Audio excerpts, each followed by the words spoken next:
आदेश आदेश आदेश सदगुरुदेव को अलग आदेश। मित्रों, आज उपस्थित हुआ हूँ आपके समक्ष एक वीडियो लेकर जिसका विषय प्रेतों पर है कि प्रेत तत्व की प्राप्ति कैसे होती है, किन कर्मों के कारण कोई जीव प्रेत तत्व को प्राप्त होता है।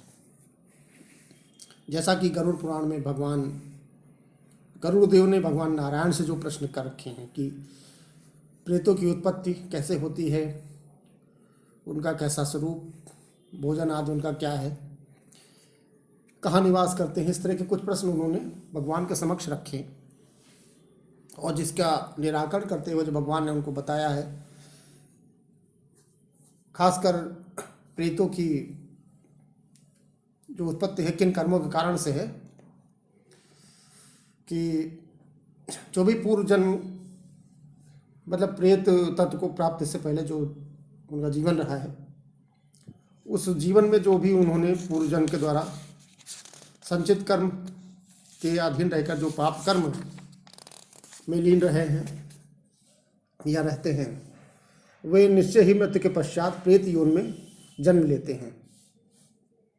और जो भी मनुष्य बावली, कूप, जलाशय, बाग, देवालय, प्याऊ घर, आम जैसे अन्य अनेक फलदार वृक्ष, रसोई घर, पिता और पिता के धर्म को जो बेच देता है वो पाप का भागी होता है। और ऐसा व्यक्ति मरने के बाद प्रलय काल तक प्रेत योनि में रहता है। और जो लोग लोभवश गायों के चरण योग्य जो भूमि होती है उसको और गांव की सीमा, जलाशय, उपवन, गुफा भाग को जोत लेते हैं, वे भी प्रेत योनि को प्राप्त होते हैं। पापियों की मृत्यु चंडाल, जल, सर्पदंश, ब्राह्मण श्राप, विद्युत निपात, अग्नि, दंत प्रहार तथा पशु के आक्रमण से होती है।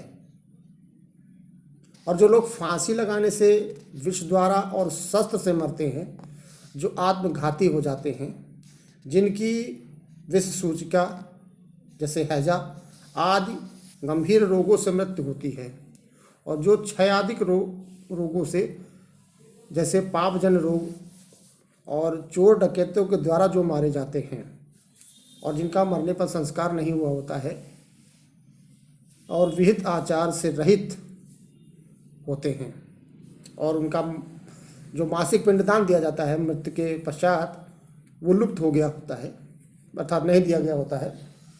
और जिस मरे हुए प्राणी के लिए तृण, काष्ठ, हविष तथा अन्य जो सामग्रियां होती हैं वो किसी बृहदी पापग्रस्त व्यक्ति के द्वारा जो लाया जाता है, तो और पर्वतों अथवा दीवार के ढहने से जिनकी मृत्यु हो जाती है, निंदित दोषों से जिनकी मृत्यु हो जाती है, और जिनकी मृत्यु भूमि में नहीं होती है और जिनकी मृत्यु अंतरिक्ष में होती है, और भगवान का स्मरण ना करते हुए जिनकी मृत्यु होती है,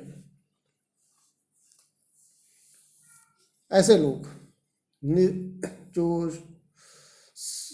निकृष्ट श्वानादि योनियों के संसर्ग में होते हैं, वे प्रेत योनि में जन्म लेते हैं।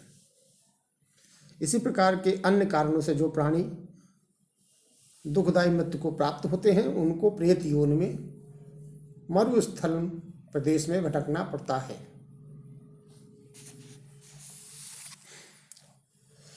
और इसके पश्चात जो एक और विषय जो बताया गया है वहाँ पर कि जो भी व्यक्ति निर्दोष माता, बहन, पत्नी, पुत्रवधू तथा कन्यादि का परित्याग कर देता है, वह निश्चित ही प्रेत तत्व को प्राप्त होता है।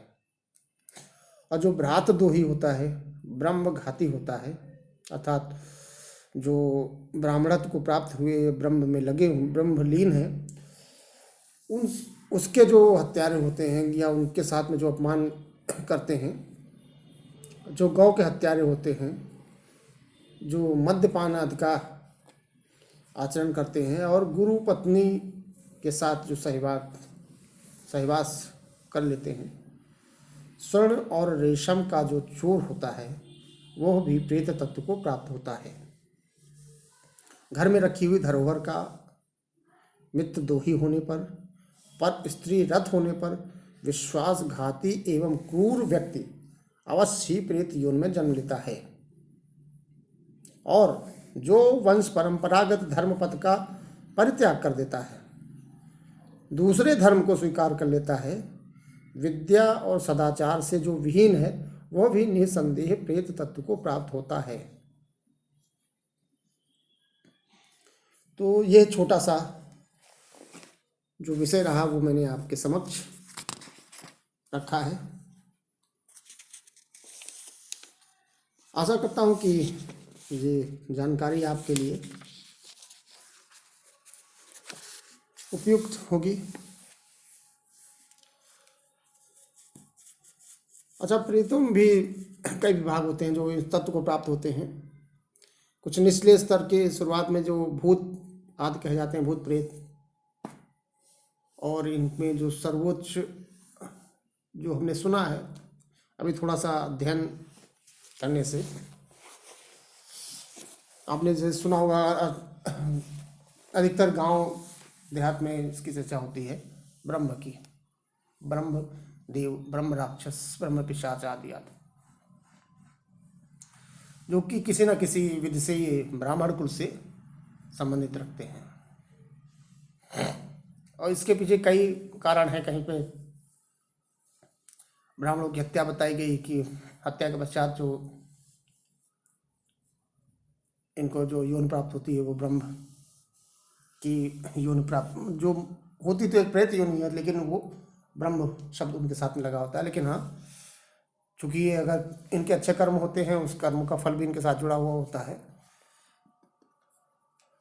तो एक प्रकार से उनकी पावर काफ़ी होती है। और चूँकि ब्राह्मण कुल में उत्पन्न होने से कुछ ना कुछ ये अनुष्ठान आदि वगैरह भी करते रहते हैं, जिसके कारण इनके पास में कुछ शक्तियाँ भी उस योनि में जाने के कारण प्राकृतिक रूप से होती है, जो कि अन्य प्रेत योनियों से काफ़ी सशक्त होते हैं। और यह योनि विशेषकर ये किसी साधारण व्यक्ति के वश में नहीं आते हैं। यदि ये किसी व्यक्ति को परेशान करते हैं, उनको बाधित करते हैं, तो उसका उपाय करने के लिए आप उसके विशेषज्ञ किसी योग, तांत्रिक, कपालिक या अवघड़ बाबा के संपर्क में आपको निश्चित रूप से जाना चाहिए, यदि आप उससे या आपका कोई संबंधी ग्रसित है, ऐसा आपको लगता है। पर इस विषय को भी चुनते हुए आप नक्कालों से सावधान रहें, ठगों से सावधान रहें। जो विश्वसनीय हो वहीं पर आप जाएं। और यह योनि सपोर्टिव भी बहुत होती है। इन्हीं वजह से कुछ लोग ब्रह्मदेव के नाम से जानते हैं। अगर किसी पर प्रसन्न हो जाते हैं, कई लोग तो इनके अनुष्ठान करते हैं, कोई ब्रह्मदेव के रूप में, कोई ब्रह्म पिशाच आदि के रूप में। तो ये उनके द्वारा अपने जो मंतव्य होते हैं, जो भी उनके कार्य होते हैं, उनको कार्य भी ये लोग करते हैं।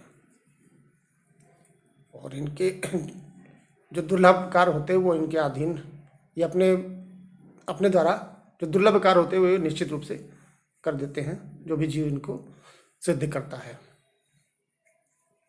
परंतु फिर भी मैं इस विषय पर इतना ही कहूँगा, ये साधारण लोगों का कार्य नहीं है।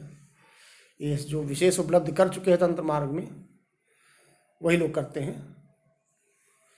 और साधारणतया इसका उपयोग नहीं करना चाहिए, क्योंकि यदि आपके कंट्रोल के बाहर गए तो आप यूँ समझिए कि आपने अपने आप को मृत्यु को गले लगा लिया है।